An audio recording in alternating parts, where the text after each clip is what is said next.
Հայաստանի վարչապետը Գերմանիայում խոստովանեց, որ Ադրբեջանի հետ խաղաղության օրակարգը ֆիասկո է ապրում, մոտ է տապալմանը։ Ինչու՞։ Որովհետև շատ պարզ ու հստակ ասաց, որ թեև ինքը պատրաստ է առանց նախապայմանների ստորագրել խաղաղության պայմանագիրը, բայց Ադրբեջանը առաջ է քաշում պայմաններ։ Մենք պայման չունենք խաղաղության համաձայնագիրը ստորագրելը, Ադրբեջանը այդքան էլ պարզ չի, պայման ունի, պայման չունի։ Եվ այդ պայմանը, փաստորեն, սիրելի ժողովուրդ, Արևմտյան Ադրբեջան խոսույթն է, սահմանադրության փոփոխությունը, այդ մասին շատ ենք խոսել։ Ուղղակի եկեք հասկանանք, եկեք թույլ չտանք էլի որևէ մեկին կլինի Հայաստանի իշխանություն ընդդիմություն, թե ով ցեզ մոլորեցնի, թե ինչ է նշանակում խաղաղություն։ Տեսեք, խաղաղությունը եւ ռազմական գործողությունների բացակայությունը տարբեր բաներ են։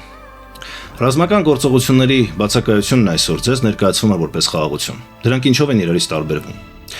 Խաղաղությունը նշանակում է իրավական կարգավիճակ, երբ ստորագրվում է խաղաղության պայմանագիր եւ դրան նախորդում կամ հաջորդում են կոնկրետ գործողություններ։ Օրինակ,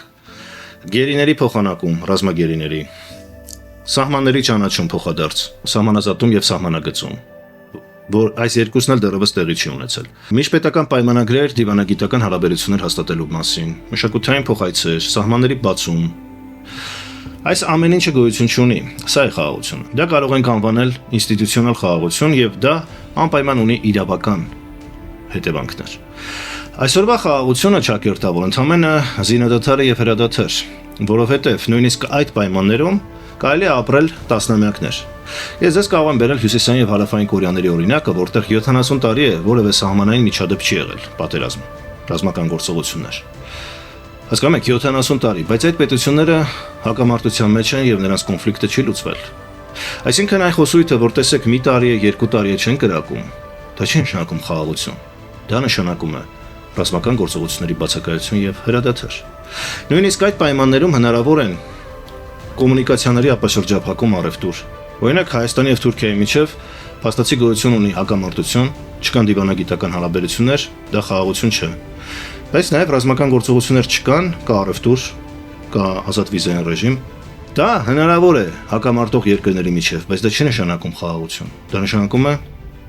ռազմական գործողությունների բացակայություն, հրադադար, զինադադար։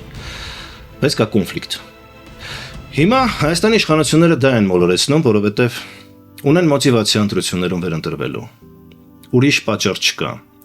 Իսկ խաղաղության պայմանագրի ստորագրումը իրավաբանորեն միշտ հաղթող պետությունները պատերազմներում օգտագործում են որպես մահակ ճնշման միջոց պարտված երկրի նկատմամբ։ Ալիևը գիտի, որ հատկապես Փաշինյանը ամեն ինչ անելու է, որպեսզի այդ փաստաթուղթը ստորագրվի, որովհետև դա իր կյանքի մահվան հարց է քաղաքական իմաստով իր համար։ Եվ դա օգտագործում է որպես մահակ